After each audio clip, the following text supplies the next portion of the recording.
नमस्कार. दिशा सालियनची जी केस आहे हत्या प्रकरणी म्हणजे मृत्यू प्रकरणी, त्याची केस आता पुन्हा रिओपन होते असं दिसतंय. कारण नुकतंच तिचे वडील सतीश सालियन यांनी हायकोर्टामध्ये याचिका दाखल केली आहे आणि ही याचिका कालच ॲडमिट करून घेण्यात आली आहे. आता ही ॲडमिट झाली आहे याचा अर्थ थोड्या प्रमाणात त्यांना यश मिळालेलं आहे, पण पूर्ण यश मिळण्यासाठी अजून खूप मेहनत फक्त त्यांनाच नाही तर त्यांच्याबरोबरच्या कार्यकर्त्यांनाही करायला लागणार आहे. थोडासा घटनाक्रम जर आपण पाहिला तर सगळ्यांनाच आता हे माहीत झालं आहे की 8 जून 2020 रोजी दिशा सालियन जी सुशांत सिंग राजपूत हा जो सिने कलाकार होता त्याची सेक्रेटरी होती आणि तिच्या घरी एक पार्टी आयोजित केली होती तिने आणि त्या पार्टी दरम्यान तिचा मृत्यू झाला. आता पार्टी दरम्यान तिचा मृत्यू झाला तर साहजिकच त्या पार्टीमध्ये जे कोण उपस्थित होते त्या सगळ्यांची चौकशी होणं स्वाभाविक होतं. तसं झालंही आणि त्यानंतर जे काही नाट्य घडलं ते आपल्याला माहिती आहे की 12व्या मजल्यावरनं तिचा मृतदेह खाली तिच्या सोसायटीत पडलेला आढळला आणि यावरून असं सिद्ध म्हणजे निष्कर्ष काढला गेला की तिने आत्महत्या केली. वास्तविक पाहता जर तिने 12व्या मजल्यावरनं उडी मारली असेल रिपोर्टप्रमाणे तर तिच्या शरीरावर जखमा असायला हवे, तर तिच्या हाडांना दुखापत व्हायला होती, डोक्याला मार लागायला होता, शरीरातून रक्त व्हायला होतं, पण तसं काहीच झालं नाही. तिचा देह हा इंटॅक्ट होता आणि तसंच ती 12व्या मजल्यानं जर पडली होती तर तिचा मृतदेह हा 25-30 फूट लांब कसा फेकला गेला. कारण 50-60 किलो वजनाचा माणूस जरी म्हटला आणि तो 12व्या मजल्यावरनं जर खाली पडला तर तो 25-30 फूट लांब उडत नाही जाऊ शकत. याचप्रमाणे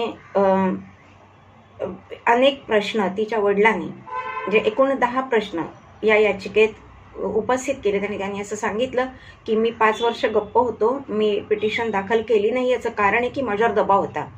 त्यांनी माजी महापौर किशोरी पेडणेकर यांचे या संदर्भात नाव घेतले. त्यांनी सांगितलं की त्या माझ्या घरी आल्या होत्या आणि त्यांनी मला सांगितलं हे असंच झालेलं आहे की तुमच्या मुलीने आत्महत्या केली आणि हेच तुम्ही प्रेस कॉन्फरन्समध्ये सांगा आणि हा प्रश्न मिटवा. आणि त्याच्याबरोबरीचे जे मित्र होते तिचे त्यांनीही त्यांना असं सांगायचा प्रयत्न केला आणि त्यामुळे ते तर व्यथित झालं ते मुलीचा असं सडन मृत्यू झाल्यामुळे.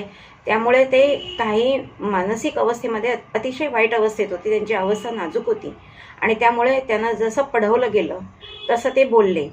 त्यानंतर ते काही काळ मुंबई सोडून त्यांच्या गावाला पण राहत होते. त्याच्यानंतर काही दिवस ते दिशा सालियन हिचा जो प्रियकर होता त्याच्या घरी गुजरातमध्ये थोडा काळ राहिले होते आणि त्याच्यानंतर ते परत आल्यावर आता तेही वयस्कर आहेत. त्यांना असं वाटलं की आता मुलगी नाही तर नाही पण निदान तिला न्याय तरी मिळू दे, की त्यांचा असा आरोप आहे की तिच्यावर सामूहिक बलात्कार झाला आणि त्यानंतर तिला फेकलं गेलं किंवा मारलं गेलं आणि मग तिची डेड बॉडी खाली फेकली गेली. आता यामध्ये आपण असं पाहिलं तर 14 जून 2020 रोजी सुशांत सिंग राजपूत ह्याचाही असा संशयास्पद मृत्यू त्याच्या वांद्र्याच्या घरी झाला आणि या संदर्भामध्ये आपल्याला सगळ्यांना आठवत असेल रिया चक्रवर्ती ही जी एक अभिनेत्री होती हिंदी सिनेमा सृष्टीतली स्ट्रगलर म्हणूया, तिचं नाव जोडलं गेलं होतं आणि तिने त्याला ड्रग्सची सवय लावली, नशाला पदार्थांचं सेवन करायला भाग पाडलं आणि त्याला भरकटवलं आयुष्यामध्ये, असे आरोप सुशांत सिंगच्या वडिलांनी केले. पण मुंबई पोलिसांकडनं त्यावेळेला त्यांना म्हणावं तितकं सहकार्य मिळालं नाही आणि म्हणून ते त्यांच्या मूळ गावी गेले आणि तिथे त्यांनी हा FIR फाईल केला. आता तिथे म्हणजे पाटण्याला FIR फाईल केला. त्यानंतर पाटण्याचे पोलीस जेव्हा मुंबईमध्ये येत होते याबाबत चौकशी करायला त्यावेळेला महाविकास आघाडीचं सरकार महाराष्ट्रात होतं आणि उद्धव ठाकरे हे मुख्यमंत्री होते.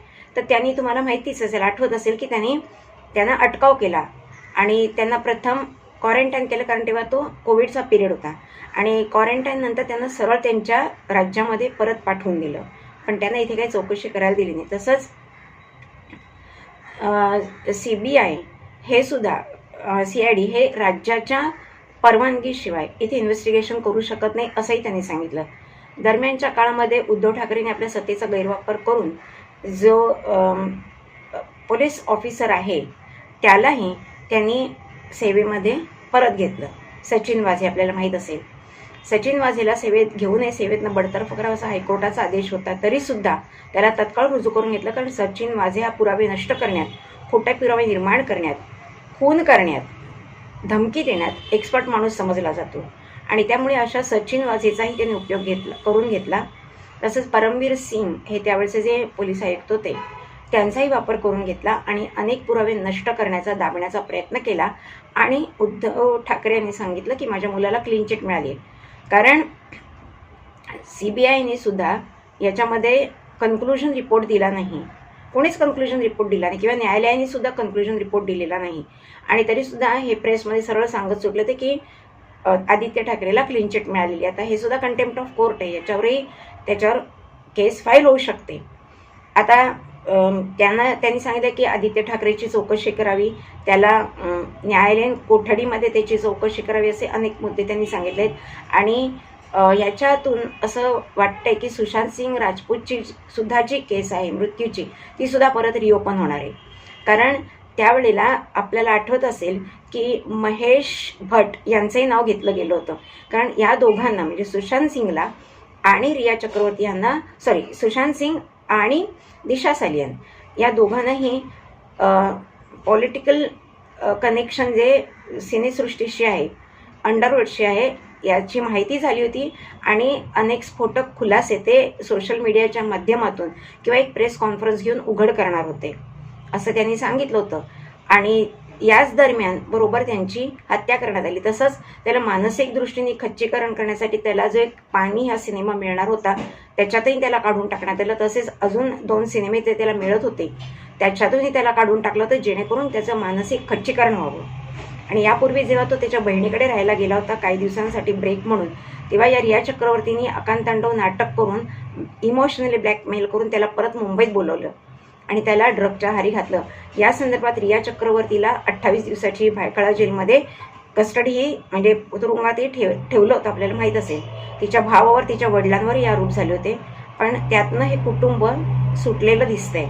पण आता जे पुरावे येत आहेत त्याच्यावरनं किंवा दिशा सालियनचे जे वकील आहेत ओझा म्हणून, निलेश ओझा, त्यांनी असं सांगितलं की आता आम्हाला याच्याबद्दलच पुरावे मिळत आहेत आणि SSR वॉरियर म्हणून जो सुशांत सिंग राजपूत यांच्या मर्डर किंवा यांच्या मृत्यूची चौकशी व्हावी निपक्षपाती न्यायालयात आणि दोषींना शासनभाऊ म्हणून जे कार्यरत आहेत त्यांनी काही पुरावे शोधून काढलेले आहेत. तसंच आता अशीही बातमी आहे की परमवीर सिंग हे एका चार्टर विमानाने लंडनला जाऊ पाहतायत किंवा गेलेले आहेत. आता तथ्य काय आहे ते आपल्याला 1-2 दिवसात समजेलच. याची तारीख आता त्यांना जो मुंबई उच्च न्यायालयात जो खटला दाखल करण्यात आले त्याची 2 एप्रिल ही तारीख मिळालेली आहे. पण आरोपींचं म्हणजे असं म्हणणं आहे की दिशा सालियनचे जे वकील आहेत त्यांचं असं म्हणणं आहे की ही तारीख जे तो आम्ही मागे आणण्याचं म्हणजे मार्चमध्येच पहिलं हिअरिंग घेण्याचा आम्ही प्रयत्न करत आहोत. आता या बाबतीत आदित्य ठाकरेंनी किती मोठ्या चुका केल्यात आपल्याला माहिती आहे. जेव्हा दिशा सालियन प्रकरणी त्यांच्यावर आरोप करण्यात आला तेव्हा त्यांनी असं सांगितलं होतं की मी मुंबईत म्हणजे मी तिच्या घराच्या आसपास नव्हतो. वास्तविक त्यांच्या मोबाईल टॉवरचं जे लोकेशन आहे ते दिशा सालियनच्या घराच्या आसपासच दिसत आहे. आणि तरीसुद्धा आदित्य ठाकरेवर काही अजून ॲक्शन झालेली नाही किंवा ज्यावेळेला आदित्य ठाकरेंनी एक्सप्लेनेशन दिलं त्यावेळेला सुद्धा त्यांच्यावर काही आरोप डायरेक्ट झाले नव्हते किंवा कोर्टाची नोटीस समन्स काही नव्हतं.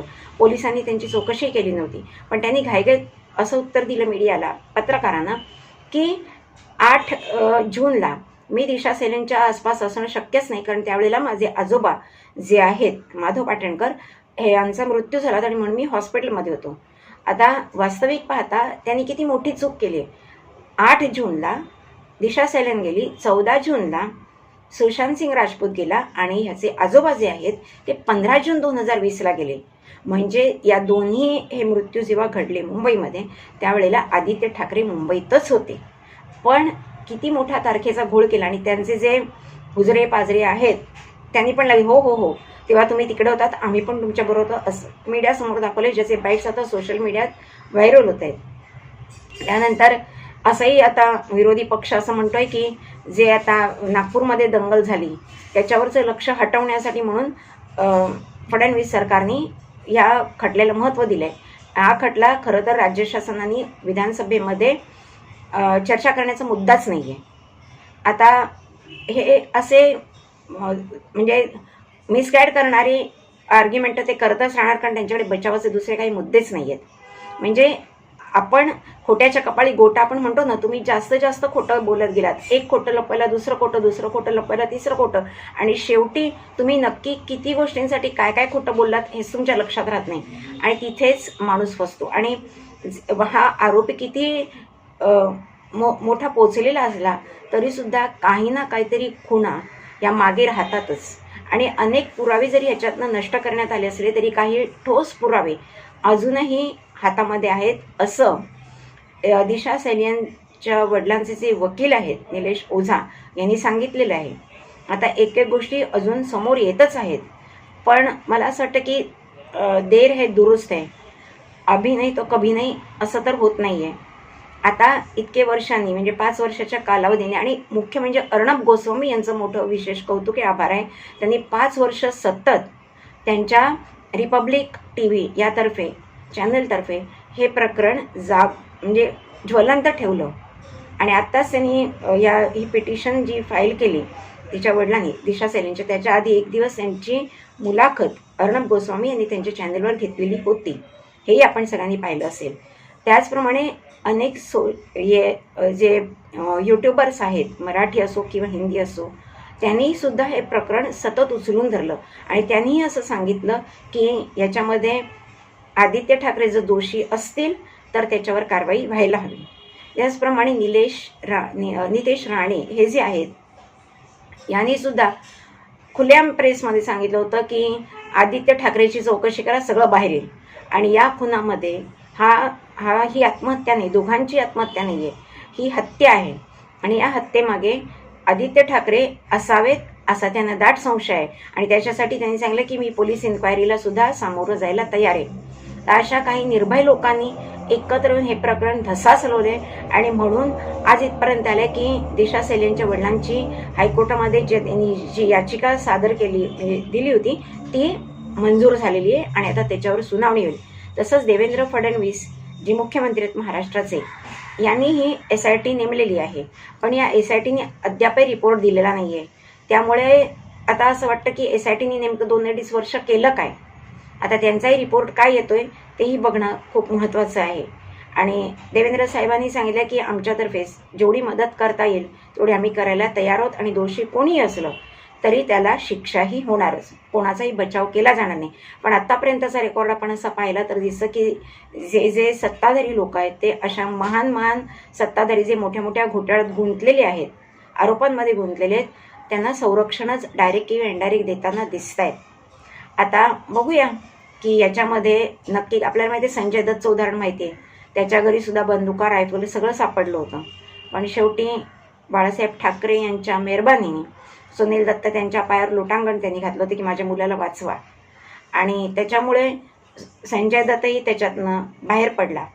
अशा प्रकारे या बाबतीत आदित्य ठाकरेला बचाव किंवा इतर जे कोणी दोषी आहेत, जर ते खरोखर दोषी असतील तर, आमचा असा दावा नाही की त्यांनीच केले किंवा आमच्याकडे तर काही पुरावे नाहीत, जे मीडियामध्ये पुरावे येतात आणि जे कोर्टामध्ये सादर केले जातात त्याच्याच आधारे आम्ही बोलत असतो. तर असं जर खरोखर असेल तर या गोष्टी दडपल्या जाता कामा नये आणि जे दोषी आहेत त्यांची ट्रायल ही योग्य पद्धतीनेच व्हायला हवी आणि सर्व दोषींवर कार्यवाही करायला हवी. जर आदित्य ठाकरे नसतील तर फारच उत्तम आहे की त्यांनी बाळासाहेब ठाकरेंचं नाव राखलं असं त्यातनं निष्पन्न होईल.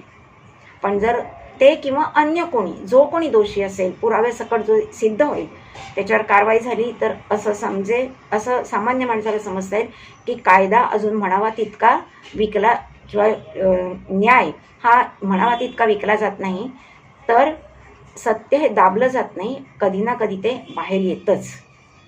व्हिडिओ आवडला असेल तर लाईक करा, शेअर करा, सबस्क्राईब करा. पुन्हा भेटूया नवीन विषयासह. नमस्कार.